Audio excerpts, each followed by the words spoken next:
Welcome to Rev'd Up for Sunday, a lectionary podcast from one of the clergy and one digital missioner of St. Mark's Episcopal Church in New Canaan, Connecticut. I'm John Kennedy. And I'm Rob Schwartz. And we have a passage from the Gospel of Luke today that is for all the type B people in our audience and in our world. This is the story of Martha and Mary, and it's from Luke chapter 10. We get it on July 20th this year. That is proper 12. Let's hear the passage.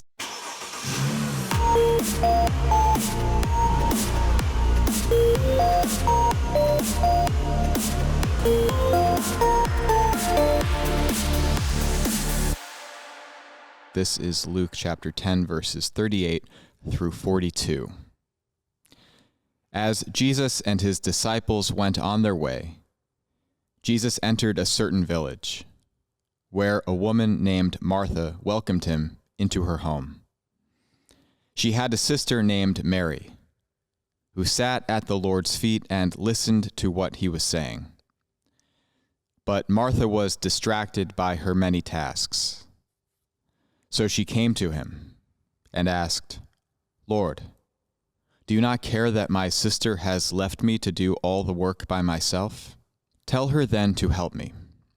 But the Lord answered her, "Martha, Martha, you are worried and distracted by many things. There is need of only one thing. Mary has chosen the better part, which will not be taken away from her."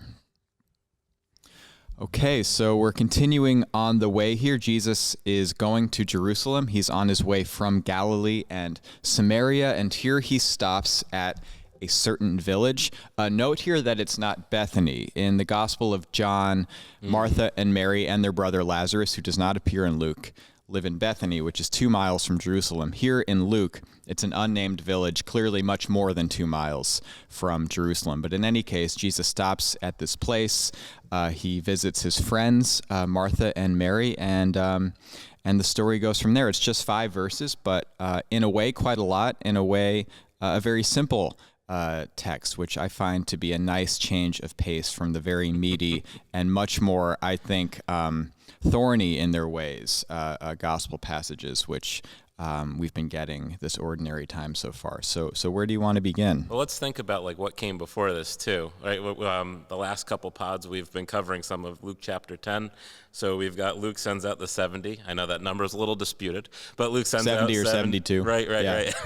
Luke sends out 70 disciples and tells them expect hospitality from others. And then we've got, you and I just did the parable of the Good Samaritan. And so again, right, there's a lesson in extending hospitality to others. And so we get to this, and you would think then that Martha is really going to be the one who is lifted up the most here, right, showing hospitality first and foremost, although that kind of gets turned a little bit on its head. But I think by the end of this, we'll also have a good defense of Martha.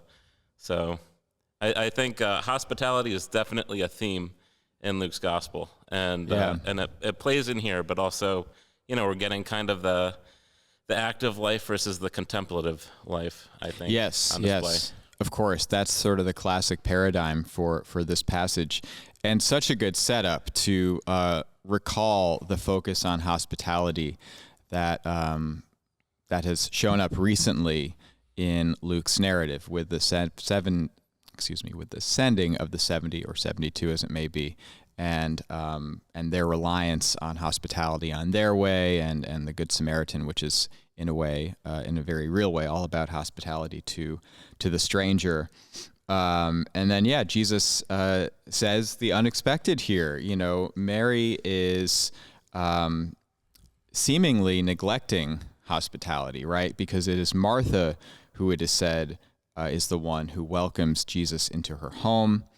And Martha is doing the many tasks. She complains that her sister Mary has left her to do all the work, literally all the work is what it says, by herself. So Mary would seem to be in a position here to get some sort of corrective word from Jesus, but it's the opposite of how it plays out.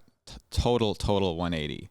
Jesus says nothing to correct Mary's activity or inactivity, as it may be, and he praises her. So why do you think Why do you think Jesus does this? Well, I think the main thing here is nobody's actually doing anything.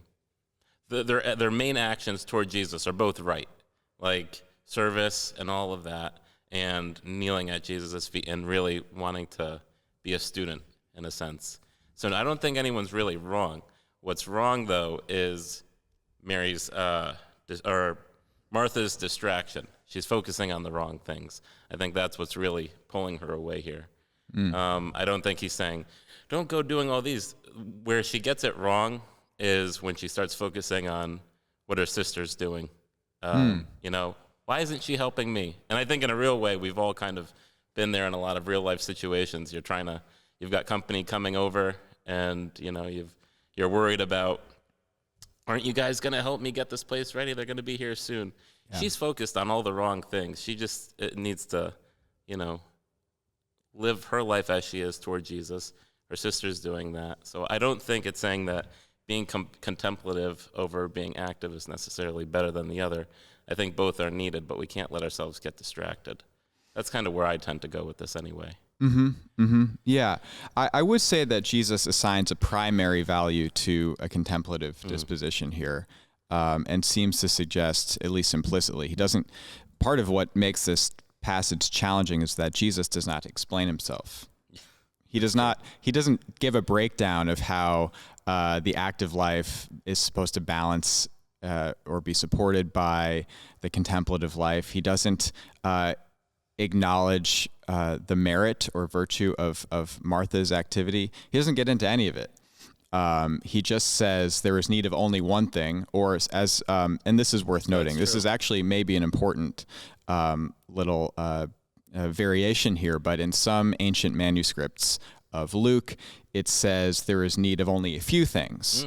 The NRSV, which is the translation we use, says need of only one thing, but you will find some contemporary translations that say need of only a few things. So it's possible to read either one as Jesus is meaning here. But in any case, we have it as there is need of only one thing, and that Mary has chosen the better part.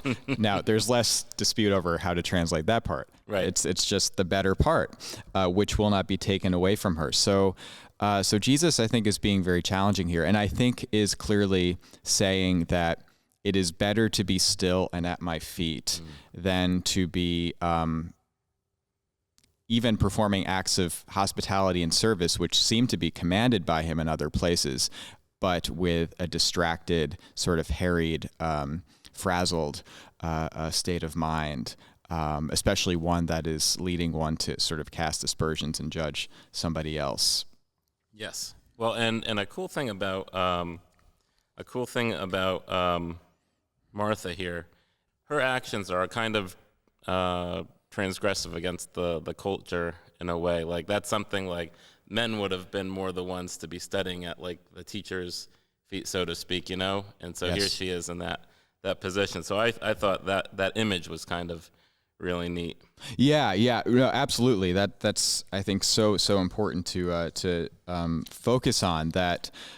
Mary is doing something kind of transgressive, as you said here, that sitting at the feet of a teacher as a disciple was something really for a man. It wasn't thought that a woman could really be a disciple of a great teacher or a rabbi such that she could really sort of take his yoke upon him and become a great teacher herself or something like that, which is sort of the path of discipleship in a way, to eventually become some sort of master yourself, I suppose. But Luke has, and of course Jesus in Luke has seemingly no regard for those norms. And this, I think, is one of the great examples of Luke's relative feminism relative to the culture of the time, which was so incredibly patriarchal.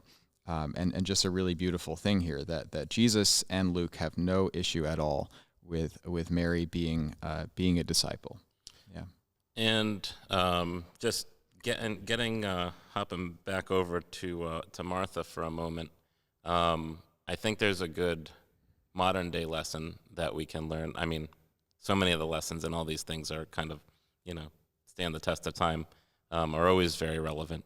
But one of the things I see is that need to, when we're so used to caring for others and all that, and we kind of get in that role, it can also be hard to then receive from others. And, when Jesus kind of offers this shift, maybe see what your sister is doing here. For her to just be still, like you said, sit there and receive what Jesus has to offer, what Jesus is teaching and all that, instead of being so focused on caring and doing and all of this. Mm-hmm. So I think it's a reminder for us in our own lives, too, that, we need to be able to receive from others, and that's a position of humility. Yeah, and of course, amen. And of course, the one from whom it is most important to receive and be receptive to is God, is our Lord, and that is fundamentally what the Christian life is about. It's about having this living relationship, this receptivity and connection to our Creator. It's not about doing any particular thing. Those things that we are commanded to do, such as extend hospitality, serve others, are, I think, very clearly supposed to be downstream and sort of after effects from this primary connection to God. And I think Jesus is making that quite clear here. Yeah. Absolutely. When I was doing some of my research for this and kind of seeing what other people saying and whatnot, someone was talking about, a couple things. One, that there are, this always brings up the debate: are you a Mary or a Martha? Mm-hmm. Like what kind of Mm-hmm. personality are you? How do you usually react? And then that there was a church that named themselves, I think it's like St. Mary and Martha, acknowledging that they Oh, really?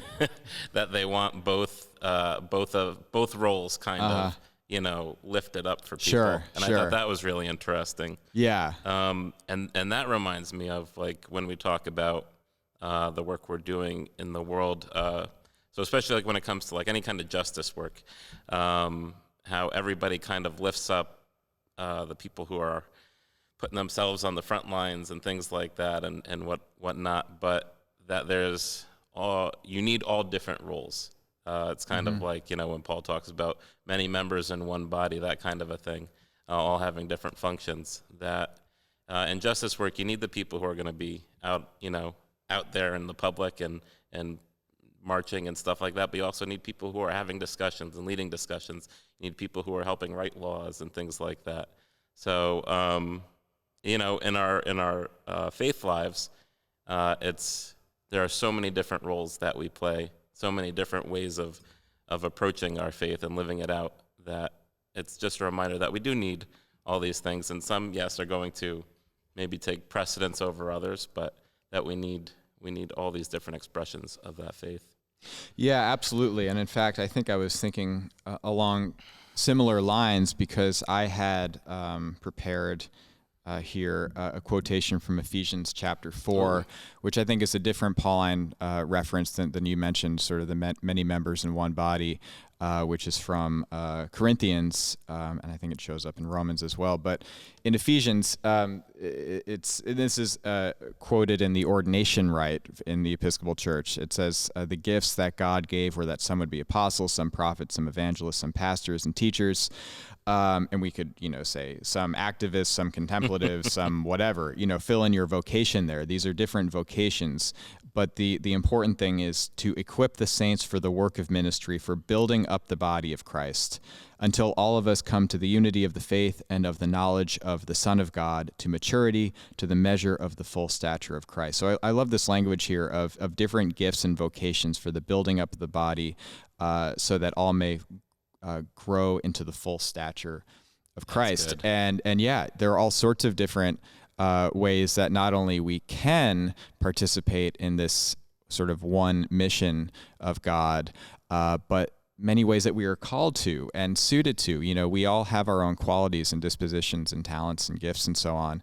And back to this being a bit of scripture that shows up in the ordination rite, there are three orders of ministry, at least there is actually some vagueness as to whether lay people is an order of ministry in the church, because the sacrament is holy orders, right? Okay. But anyway, so there are 3 or 4, depending on whether you count the lay order as an order of ministry. But there's ordination rites for deacon, priest, and bishop. And of course, deacon, or not of course, this might not be so obvious, depending on how well you know this passage. But Martha is basically being a deacon here. When it talks about her many tasks, this is verse 40, Martha was distracted by her many tasks. It literally translates as from the Greek as much service, and the service there is where we get deacon, diakonos or whatever in the Greek, whatever variant of that word shows up there. So Martha is sort of exercising a diaconal role here, and the diaconal role is much more of a boots on the ground in the world, sleeves rolled up, hands getting dirty, particularly for the poor and marginalized. And obviously the church would be nothing at all without that. And yet there are other charisms and vocations as well. However, I just want to make it clear how much tension doesn't get resolved in this story, because Martha's being a deacon, yay, but she's distracted by it. Right. And Jesus is still saying that Mary has chosen the better part. So Jesus just is so great at putting us on the horns of a dilemma, as Richard Rohr says, and not giving us an easy way out. But still, I think it remains true that in a way what Martha is doing is to be commended, and certainly the call to serve is crucial in the body of Christ. I love that you said how she's so distracted by her diaconate duties. Yeah. And I mean, that stuff plays out in churches everywhere. Like, we volunteer for something in the church because, it's something that we're drawn to or we're passionate about. And we can get so focused on like what these tasks are that we're doing, or I got to serve on this, I got to do this, that we kind of lose sight of we don't step back and see the big picture of why we did this all in the first place. What our service is really for. Yeah. And we're just focused on the tasks. Yes.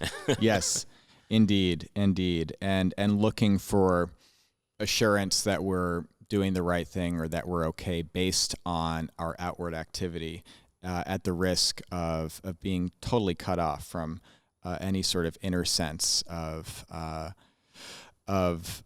connection to God and a sort of sense of well-being and assurance of who we are and what our center is, without needing to be validated by externalities. Thomas Merton has a great passage from his book, No Man is an Island, that says something to the effect of, I don't know if he uses the word essence, but just to paraphrase here, that the essence of a ship is not in the wake it creates. That when a ship is moving in the water, it creates waves, it has a wake. That is the evidence that it has been there. It is the evidence of its movement, and so on. But it is not the ship itself. And so often he uses that analogy just to say that we get caught up in identifying with our external activities. Whether it's our achievements, our possessions, whatever it is. Our followers on social media, he might say nowadays. Awards, whatever, our title, our salary. Obviously, this is all quite a bit different than what Martha is wrapped up in, but nevertheless, I think it's a relevant sort of application for our lives and our world today. But that if we identify with our wake, if we are a ship in this image, we lose touch with our essence. We lose knowledge of our essence. Our essence is just that we are, human beings created in the image of God, loved by God precisely because we are His creation. We are His children, not because of anything we do. And if we think we're only good insofar as we're performing or achieving, spiritually we're very, very imperiled. I like that. That's a really good image. Yes, well, that's really thanks, helpful. Thomas Merton. Yeah, thank you, Thomas Merton. Well, and you would be the perfect person to bring that to us. You know what? If I hope I don't detour us too much, but I thought this was... Oh, go for it. Detour away. It's still on Mary and Martha. There's a medieval story about them, which focuses mostly on Martha, and it's from a book called The Golden Legend from 1275, and it was translated in 1483. And what's cool is you still see these roles. Martha's the one doing all this, like doing, and Mary is the one kind of starting a church or something like that. I'd have to look back on it. But anyway, this was the part I found really interesting. It deals with Martha battling a dragon. And it says, "There was that time upon the river of Rhone in a certain wood between Arles and Avignon, a great dragon, half beast and half fish, greater than an ox, longer than a horse, having teeth sharp as a sword and horned on either side, head like a lion, tail like a serpent, and defended him with 2 wings on either side, and could not be beaten with cast of stones, nay, with other armor, and was strong as 12 lions or bears. To whom Martha, at the prayer of the people, came into the wood, and found him eating a man. And she cast on him holy water, and showed him the cross, which anon was overcome, and standing still as a sheep, she bound him with her own girdle, and then he was slain with spears and glaives of the people."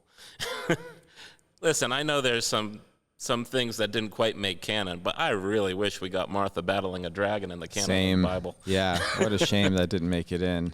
But it's interesting that, and there's all these icons of Martha as a saint, and a lot of the time she's holding the holy water and the cross, and sometimes it even has the dragon in there. Mm-hmm. And I was like, that's kind of neat.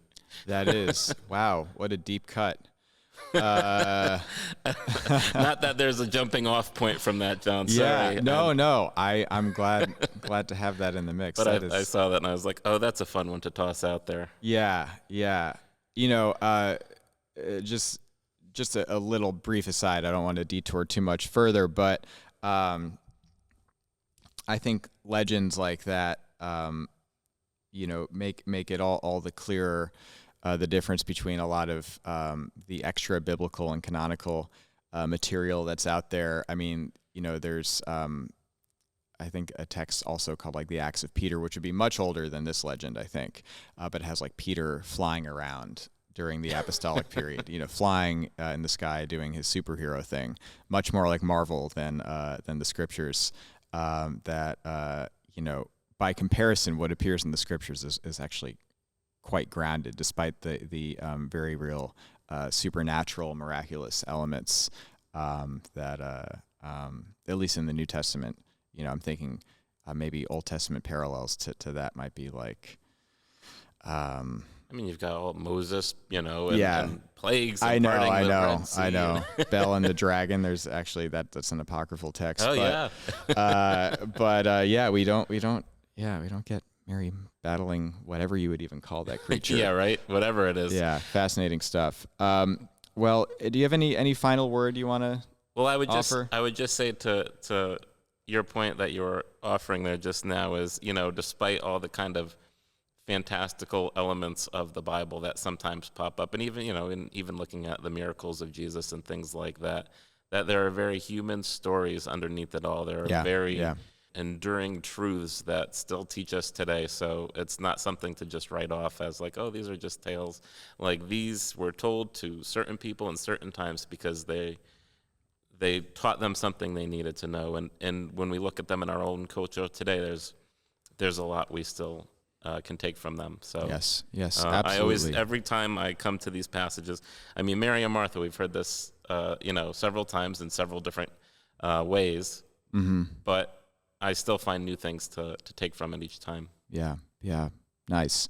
Yeah, I think only one final word that I'd like to offer is just that, and just to acknowledge that it's so often for people to feel and say that they have no time, that they feel totally busy, that their lives are jam-packed, and that I find a lot of help in the work of somebody named Cal Newport. Do you know him?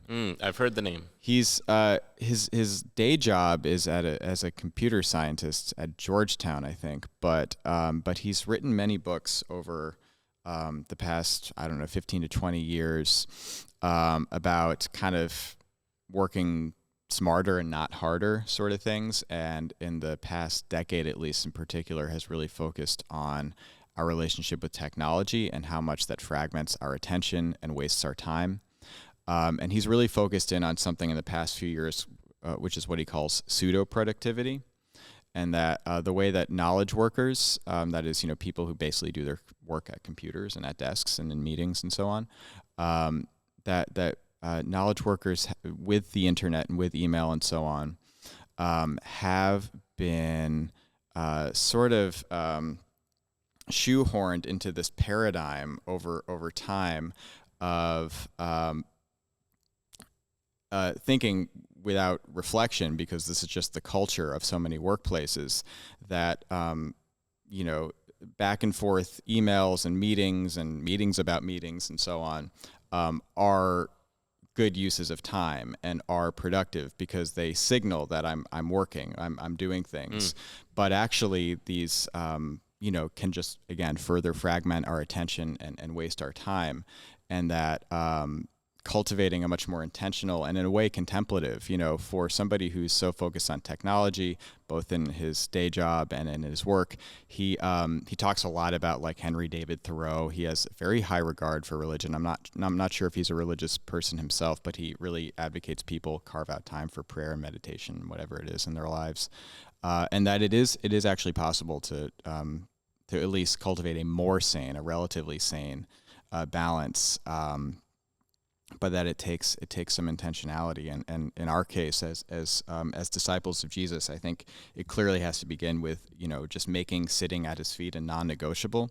Sorry, one more last thing. And then I think what you said there is super important. I thought when I was in seminary, I totally got so busy doing all the schoolwork and everything and writing papers and sermons and yada yada yada. Yeah. That I feel like I didn't make enough time for the contemplative part. Yeah. And so, you're saying, slow down, make the space for that. Yeah, I think we've all been there.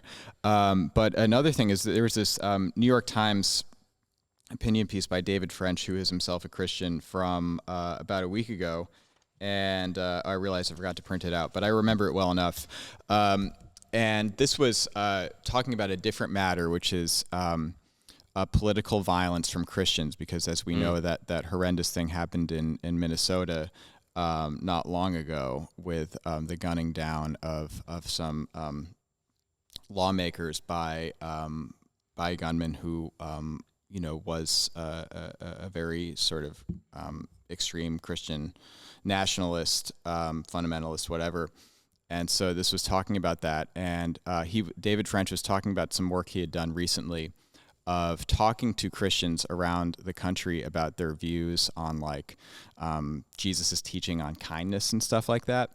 And he said he was struck by something that he heard repeatedly, which is that, kindness is important, sure, but what if it doesn't work? Then we just need to do whatever we need to do in order to win, and this would explain the political judgments that a lot of American Christians have made of sort of means to an end and ends justifying means and so on, and therefore discarding things like the centrality of, like, kindness and compassion and love of enemies and so on that Jesus taught. And David French is saying that, David French himself is a evangelical. He's not really a progressive, but he was saying that this is missing something very important, which is that for Jesus and for the apostles, these fundamental teachings about kindness and compassion and love of enemies were fixed. They're not variable. They're not adjustable. You don't compromise when the going gets hard or when they don't seem to be working. And the witness of the early Christian martyrs, and martyr literally means witness, dying at the hands of, of Romans, of being thrown to lions in the Colosseum, etc., while never abandoning Jesus's core teachings to be kind, to forgive, etc., makes this quite clear that we don't look at the results and then assess whether Jesus's teachings are working. We just follow Jesus's teachings. We don't judge their efficacy or worthiness based on their results. And I think we can say something quite similar for cultivating an inner stillness and quiet in a contemplative life, that if it doesn't seem to be working, or if it's not obvious to us how it works or how it fits into our lives, Jesus still commands us to do it. It's fixed. It's not a variable thing. Well, thanks for hanging in there with us, and we hope this has been good inspiration for you to find a deeper stillness and quiet in your life, and I'm sure some of you are relieved that we will now be quiet. So we look forward to being back with you next time. We got things to do, John. Yeah, we got lots of distracting tasks. So peace be with you. We'll see you soon.